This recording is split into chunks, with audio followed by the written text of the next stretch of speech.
chipped ham and football. That's what Pittsburgh does. Hey, everybody, it's Adam Bittner. I'm here with Jason Mackey in for Brian Batko, who normally helms this show. It's summer, and he's on vacation, Jason, so it's you and me this week. All right. Sounds good to me. I like vacation. Yeah, good for Brian. He deserves it. Before we really get into the thick of football season, I just want to thank our sponsor for this episode of the podcast before we get too far into some Justin Fields talk. Pella Windows and Doors of Pittsburgh.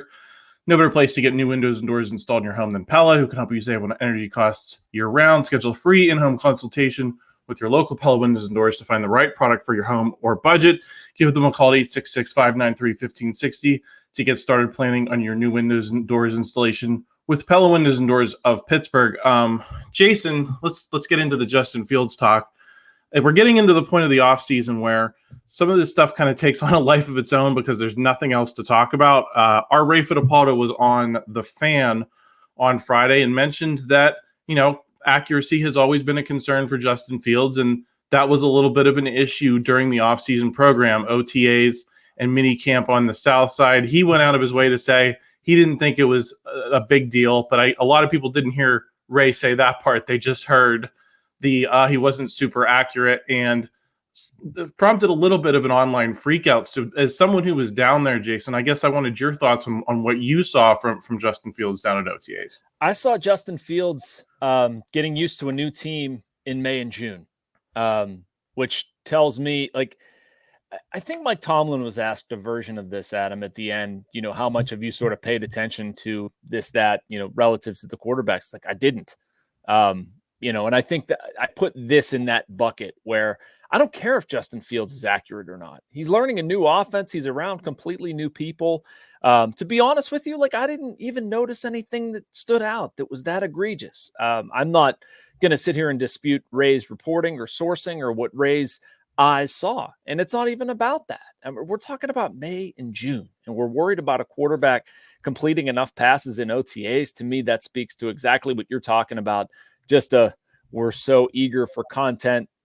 Getting radioed is something I call it. I've gotten radioed before, where somebody takes the most incendiary thing that you say, tweet it out, and people react to it. If anything, it gives us all a little flavor of the athletes that we cover and what they go through. But, as far as meaningful stuff about Justin Fields of the Steelers or Arthur Smith's offense, 0.0 for me.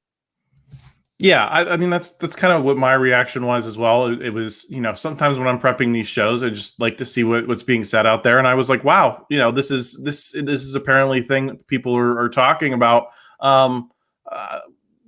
Does the offense maybe magnify the accuracy issue for people? They hear the Arthur Smith offense is going to be run based, that you're going to have to, make the most of the passes you do throw. But a good game for the Steelers might be 25 passes in a game. And if Justin Fields has to slide in, is it maybe the nature of the offense that is magnifying this a little bit? Because if you make one or two mistakes and you miss a couple of throws, not even interceptions, but you just miss a couple key third downs, it can completely change the tone of the game potentially. I mean, absolutely.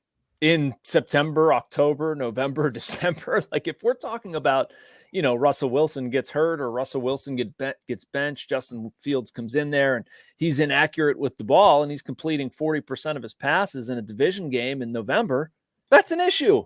Absolutely. Have at it. I would never defend that.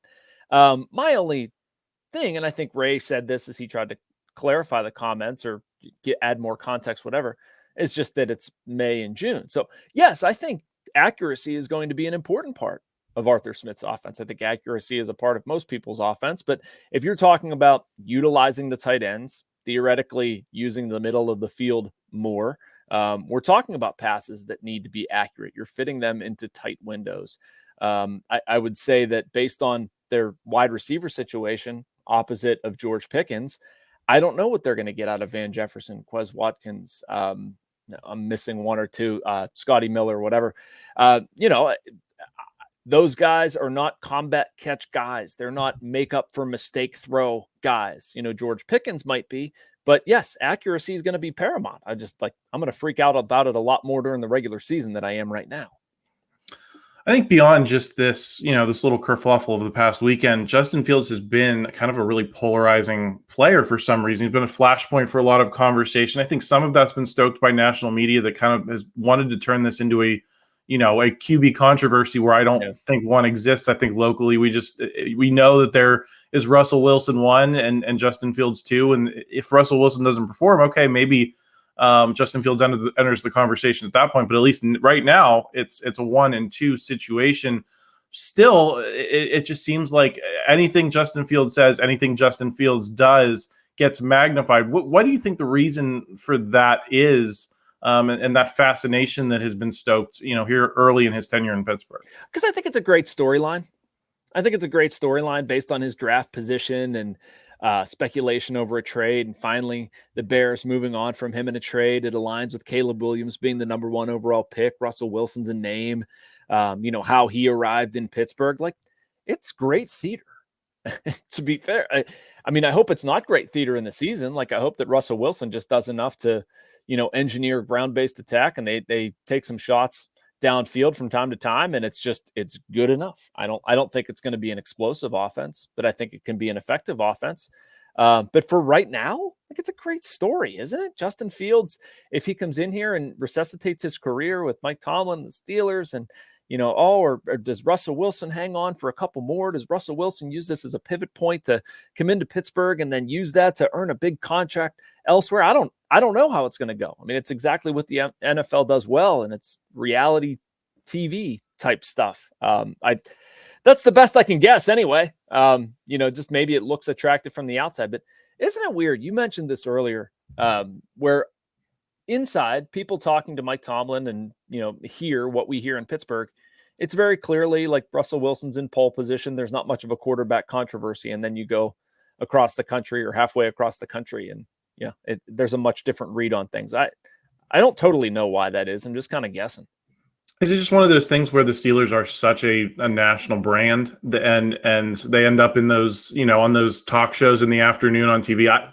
I'm working all afternoon, so I don't know who's watching those shows, but lots of people do. And there's lots of conversation. Is it just because of the brand the Steelers are and the need to kind of fill that void where all the talk has to happen? Yeah, and I feel like it's just the NFL right now, right? Like, if you flip on those shows, if I want to hear NFL talk right now, and I don't, like, let's say I don't put on the NFL Network on my television, I guarantee you I could find something. I could find somebody on a reasonably popular sports channel talking about the NFL right now on June 25th. That's crazy. I don't understand that. Like, to me, this is baseball season. This is where you talk about baseball. We'll talk about football in August. That's obviously not the way the rest of the world lives, and it's a credit to the NFL. And so, yeah, you take one of your bellwether franchises and you take a couple of months where people just, they're addicted. They need their fix of NFL talk, and saying a first-round pick who came in here in a juicy storyline has been inaccurate. Of course, everybody's going to seize on that.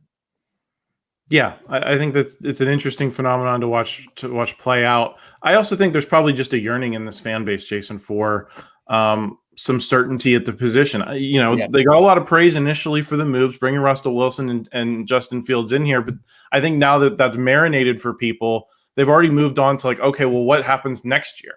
And they're trying to kind of game out that whole situation before this situation has yet unfolded. Do you think that's a component of it?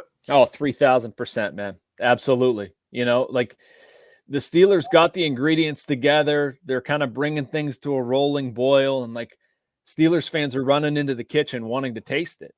Right. And I don't blame them. It's intriguing. It's fascinating to see what this team did this offseason, what they're going to look like. I don't think we really know. I was down there for a good chunk of minicamp, OTAs, all that stuff. I mean, it's fine, but I don't think it tells us anything meaningful about how they're going to fare this season. So I think everybody's curious. You can make up storylines or examine storylines or think, like, based on past precedent, Pat Freiermuth should be really good, or, George Pickens should, evolve into something in this offense. I'm curious what the linebackers look like, all stuff like that. And, defensively, whatever, I'm not going to go down that rabbit hole too far, Adam, but I agree with you that, I think Steeler fans just so badly want to see the quarterback position rectified and have an actual solution post Ben. I think we saw that too with Mason Rudolph last year, right? Like, people were getting so frustrated, and then all of a sudden Mason Rudolph breaks through and executes something of what this offense should be. And everybody's standing there like, see, that's exactly the way it can be done. You get rid of Matt Canada, you get rid of Kenny Pitt, and like people turned on a dime and they got excited again. Yeah, and I think that was why so many they wanted the problem to be solved. Before we got into the whole Russell Wilson, there were people who loved Mason Rudolph and saw him as the problem is solved, and he's a guy, he's a Steeler guy, he's been drafted, he's been in this organization, he can be here for the next handful of years and see how it plays out. I think that was a big source of the motivation for some of those fans was just to get some certainty here. Let's play this game with the contract a little bit. Because Mark Cabali from The Athletic was writing about it. He said that he does not think that the Steelers are going to give Justin Fields a Jordan Love type of deal.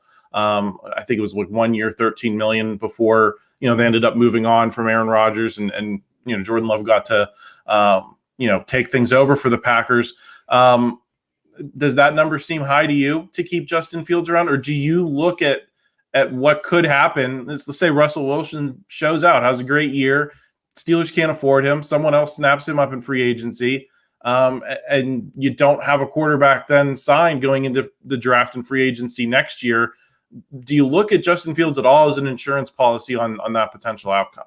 I do. I don't know if I like him as a $13 million a year insurance policy. That worries me a little bit, just having seen nothing. And I think we can agree, Adam, that, he didn't set the world on fire in OTAs or minicamp, but I don't know if he would have completed 100% of his passes. Would we be sitting here saying, "Oh, he looked great, completely accurate. He's going to be fantastic"? No, would be sitting here saying it's OTAs, minicamp. Can't read too much into it.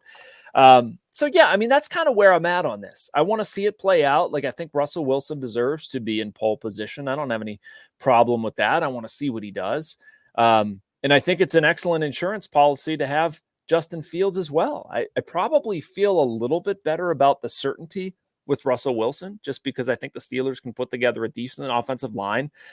They should be able to run the ball effectively, provided Najee Harris and Jaylen Warren stay healthy. I don't love the wide receiver position opposite George Pickens, but I think that they have some ingredients there that if Russell Wilson does just enough and protects the football, which last year he largely did, I would say. It's not Russell Wilson of old, but I think he probably more so than other guys we've seen in here in recent years, protected the ball. And he should be good enough to lead the offense to something. So I don't know if I see a huge need for Justin Fields at this point. I like the insurance policy thing, and maybe I'd give him 2 years, but $13 million per is a little bit tough for me. What do you think the timing of this could be, Jason? Because we know the Steelers don't really like to do these contract situations going into the season. Obviously, there's been some holdouts in the past. It's dragged into training camp, but they absolutely don't like to do this during the season. But is it maybe – are they going to have to maybe bend the way they do business a little bit for such an important position if they like what they see from Justin Fields in training camp? Because it's kind of like you bring him in this situation, you don't have a lot of time – before the season to evaluate, right? And so do you have to maybe, Omar Khan's gotten a lot of praise for doing some un-Steelers-like things. Is this a conversation that we could be having in September, October? Yeah, I think this is a really unique, strange circumstance where, honestly, the Steelers might have to break precedent. Because if you think about this from Justin Fields' perspective, like if he goes to the Steelers and let's say he just doesn't play a down, and he's a model citizen, like, wouldn't you think that he could become, and like doesn't sign anything or whatever, don't you think he could become a free agent and cash in somewhere? Like somebody's going to give him a chance to play for them and give him a decent amount of money based on his pedigree. And, even Mitch Trubisky, like as an example of that, backing up with the Buffalo Bills and then getting a chance with the Steelers. Didn't work out, but I'm just saying as far as the process. Now, if you're the Steelers, you probably want to prevent that from happening without overpaying. You'd like to keep the idea of having Justin Fields around. You want to be just enticing enough, but you don't want to get rid of Russell Wilson because you want to sort of give him first crack and he might be a better option. So that's why I'm thinking there could potentially be a middle ground there. Maybe you wait with Justin Fields and you negotiate in season. Like, let's say, I don't know, something happens with Russell Wilson or Fields takes over and then you jump in, try to give him some certainty. A lot of this is hypothetical. I mean, if you could, in a perfect world, draw up a scenario where you can sign him to a 2-year deal in training camp and give him some certainty and he signs it, great. I just don't know if that would be in Justin Fields' best interest to sign it. Yeah, because there's just so many ways that the season could play out for him, but it could also go poorly, right? I mean, Right, he could yeah. come in and cost himself some money. We talk about that all the time with baseball contracts, right, Jason? It's like some of these guys take less in baseball than maybe they could get in free agency because it's a guaranteed payday. I think like Brian Hayes is an example. Brian Reynolds, these guys took these probably below market deals to get the certainty of I'm going to make $80-100 million in my career, and that's a pretty good place to start from. Yeah, but I mean, if I'm Justin Fields, I'm probably taking that gamble of playing on my current contract. I don't know. I'm thinking through this live, but I mean, somebody's going to give me 2 guaranteed years. Yeah. I don't know. I'm talking myself into it now, seeing like, 12 million over 2 or something like that. Like, versus playing poorly and then he's out of a job after this year. You are taking that risk, but yeah, I don't love the idea that if I'm Justin Fields, I can go in here and play really well. And then all of a sudden I'm a free agent at the end of the year and I can cash in a great big salary. That's why if I'm Fields, I'm just like, I'm probably not going to sign it. You turn down my option. Like, I'm just going to play it out and we'll see how this goes. What's the number for you that's in the Steelers' best interests, Jason, that they, maybe what's the highest end that you would go with the information we have now? Or let's say he plays decently in a couple of preseason games and you're feeling confident about, his ability to at least be a solid number 2, going into 2025. Yeah. You said 12 over 2, so that'd be an average of 6. Is that the number you'd look at? Would you say 8, 10, 12? I'd like it to be 6-ish. I don't know how much higher I'd go, to be honest with you, Adam. I mean, maybe up to 8. What about you? Am I crazy? I feel like that I'm allocating too much money to a position that if Russell Wilson is good, I'm not going to need. Like if Russell Wilson turns out to be good, then all of a sudden I'm spending $6 million on a backup quarterback each of the next 2. I mean, it's great certainty given Russell Wilson's age and the fact that something can happen. I like that, but yeah, it's just I worry about locking that much up to another position when they have other areas of need. Well, I would say I'd probably go up to 8, maybe 9, because you figure they gave Mitch Trubisky $7 million coming off of a season where he was widely praised. He was kind of widely praised for what he did in Buffalo, even though we never really saw him on the field. That was worth $7 million. So I guess I'd probably put the number closer to 8, 9, and I would do it with the understanding that I just think the disaster scenario is for this team to look good around Russell Wilson, for them to have some success. Maybe you win 11, 12 games and you lose Russell Wilson because you don't want to pay whatever he's going to cost for, a guy his age. And then you end up losing Justin Fields too, and you're starting from square one next offseason. I think that's just because then you put yourself in a position where you have to overpay possibly for someone, and overpay in a massive way, and not just by $2-3 million in one season. Yeah, and by your example, Adam, I mean, if you would sign Justin Fields and give him, $9 million per over 2 years, something like that, the alternative is, well, I've got Justin Fields for 2 more years here. I feel pretty good about that, even if you lose Russell Wilson. I understand what you're saying. I do. I'm trying to understand it too from Fields' perspective, that if he would play, if he had the opportunity, I think he would earn a lot of money. But yeah, I guess if you look at it too, and again, I'm trying to think through all of these scenarios. Like if you're Fields and you think, well, if Russell Wilson plays the entire season, if I don't get to play, my earnings are going to be, only so high. How much higher than $9 million per season are they going to be? And right now, if I sign this 2-year, $18 million deal, I get that. Maybe the Steelers will fully guarantee that 18. I don't know. But you at least get something if you sign it early. And you got to figure over 3 years, Jason, because you would include this season plus the 2-year extension, he's going to get a shot at some point in that period of time, regardless of what happens with Russell Wilson. Even if Russell Wilson plays well, you getting 3 completely healthy seasons out of Russell Wilson, seems unlikely to me. You got to figure Justin Fields is going to get a shot, and he's young enough that he can still cash in a pretty major way and get like a 5-6 year deal that pays him a lot of money if he does well with that.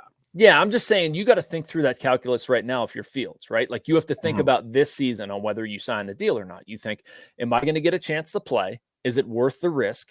Do I feel good enough about the scenario that I'm going to play and play well and then give myself a shot to earn a lot of money? Obviously, I'm taking a risk with injury. I'm going to not sign this now and take the certainty, and I'm going to instead risk the bonus of, getting 30 million or whatever a year if you look really good coming out the other side. Or do I say, I don't like this offense? I don't think that's what it would be. I'm just saying things that you would consider. Do I think that Russell Wilson's going to be here and play and I'm going to be just riding the bench? And if you don't play, what's that number look like on the other side? It's probably similar to what we're talking about, between 6 and 9 million or whatever. So, I mean, if I'm Justin Fields and I don't think I'm going to get a chance to play this season, I might take it. Does a 1-year deal make sense? I mean, I think that's why the Jordan Love example kind of came up as, you really, you can survive if you're a player. I think you can survive getting underpaid for 1 year, and risk, I signed for 2025. If you end up having a great 2024 and you're underpaid next year, well, so is Russell Wilson technically this year. And then you can parlay it in 2026. And, I just about think that scenario, Adam. I don't totally agree or disagree with you, but think about it. If it goes well with Russell Wilson, the Steelers are going to want to pay to keep him here, right? Like if he leads them back to the playoffs, they win a playoff game or two, they're going to want to pay that. And it's not going to be the discounted fare they're getting this time.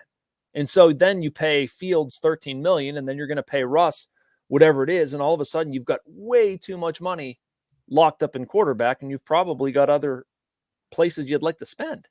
Yeah, and then I think the risk is, considering you acquired him for a 6th round pick, what are you going to be able? Are you going to be able to move Justin Fields, short of something like what happened with Mitch Trubisky, where he gets praised even though we don't necessarily see him on the field a whole bunch? I mean, that would be the scenario you'd have to hope played out if you wanted to keep Russell Wilson and maybe move on from Justin Fields. I think 13 is probably too rich on 1 year too. I'd say maybe 10. Can you get it? Yeah. Can you see them getting up to 10? Yeah, I could do that. I think I could do 10. That would absolute max it out. But I understand the need for it here.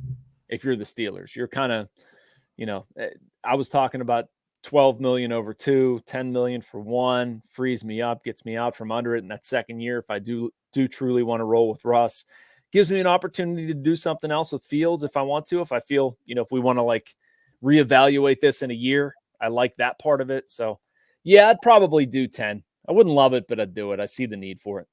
Well, maybe, Jason, they just also have maybe more confidence than we do that they can figure it out next. I mean, you kind of got Russell Wilson and Justin Fields out of nowhere this offseason. Maybe they say, hey, if that's the worst case scenario is that both of these guys end up moving on for whatever reasons, we think we can do this again and come up with a solution. I think the difference between that and this past offseason and then that scenario would be you did have Kenny Pickett and Mitch Trubisky under contract that gave you the ability to kind of, play those cards a little bit. I think flying without a seatbelt, more or less, would be a lot more risky than what we're doing. No, I agree with that. I agree with that 100%. And I don't think they'll do that.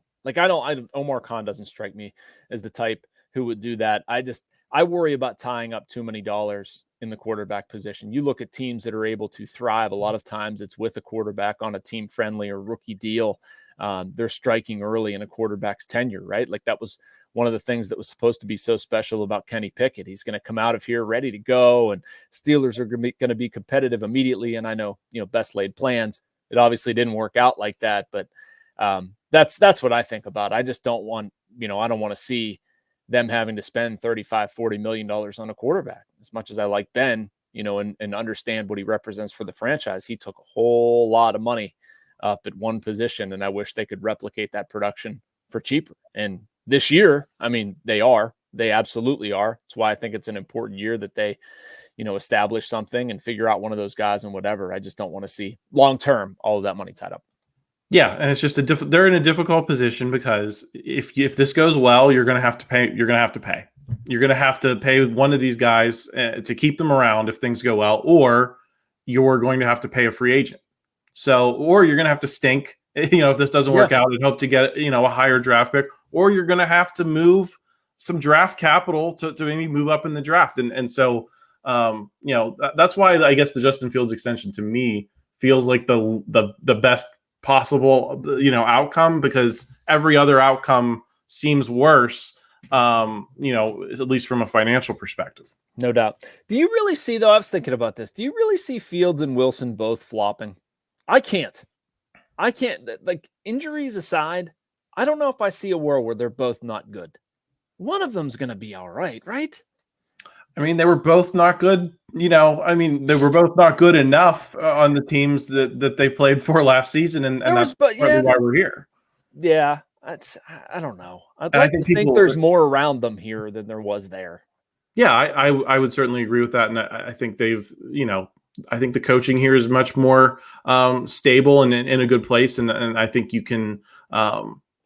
I think you can make this situation work. So no, I don't especially see both of them failing in the same season, but they have failed elsewhere. And I think that's always going to be in the back of your mind going into the season.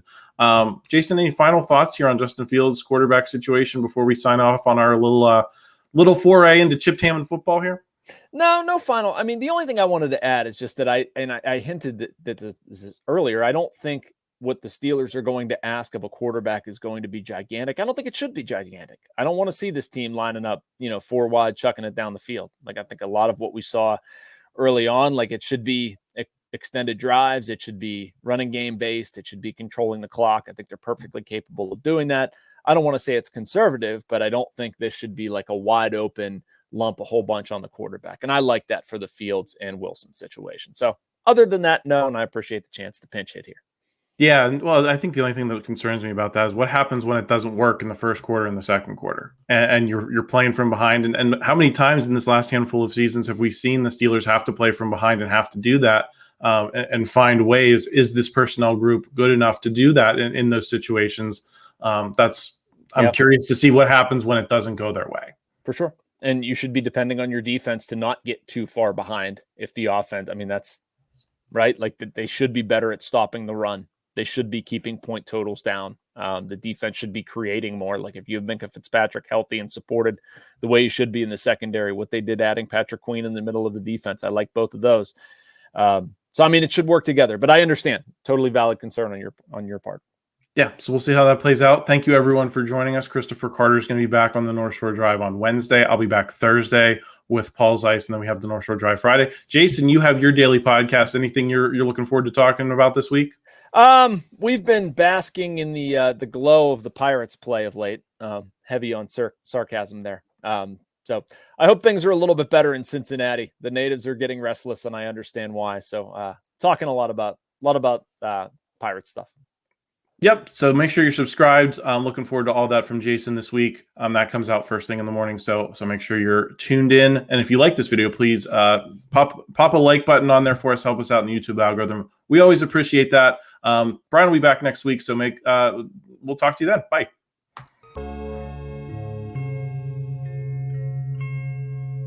Thank you for checking out this content from Post-Gazette Sports. If you watch this video on YouTube, please like the video and subscribe to our channel. For all of the sports coverage the Post-Gazette has to offer, visit post-gazette.com.